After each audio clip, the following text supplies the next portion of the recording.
এভাবেই ধরে। তোমরা ফিলিস্তিনের উপরে নির্যাতন করেছো, গাজার শিশুদের উপরে তোমরা নির্যাতন করেছো, তাদেরকে তোমরা আরামে থাকতে দাওনি, আর তোমরা বিলাসবহুল জীবন যাপন করবা, আল্লাহ এটা কখনো ছাড় দিবে না। কথা বলেন ঠিক কিনা? আল্লাহ ধরেছে, এবার চরম ধরা ধরেছে। এত প্রযুক্তি, এত কিছু, তাদের এত ক্ষমতার পাওয়া, কিন্তু তারা একটু থাকার জন্য, রাত যাপন করার জন্য তাদের কোনো ঘর বাড়ি নাই। প্রশান্ত মহাসাগরের তীরে এসে তারা কান্না করতেছে। কথা বলেন ঠিক কিনা? আর তাদের এই বাহানা দেখে সমগ্র বিশ্বের মানুষ হাসছে। কথা বলেন ঠিক কিনা? এরা তারপরে শিক্ষা গ্রহণ করবে না, এরা ভালো হবে না, এরা আল্লাহর সাথে পাল্লা দিতে পারে।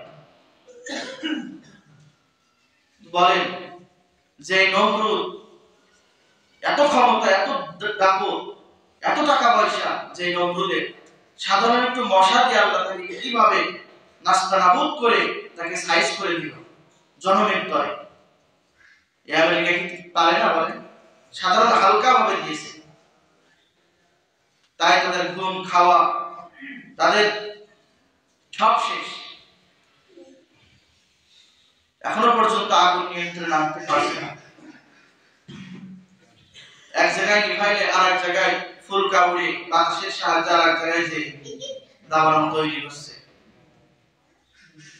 কি সমস্যা? এত প্রযুক্তি, সারা দেশ তাকে ভয় পায়, অথচ তারা আজকে অসহায় হয়ে গেছে। এজন্য আল্লাহর সাথে মাস্তানি চলে না। আল্লাহর সাথে মাস্তানি করলে আল্লাহ তাআলা তাকে এভাবে সাইজ করে। কথা বলেন ঠিক কিনা? কত চলে গেল, এমন কত চলে গেল।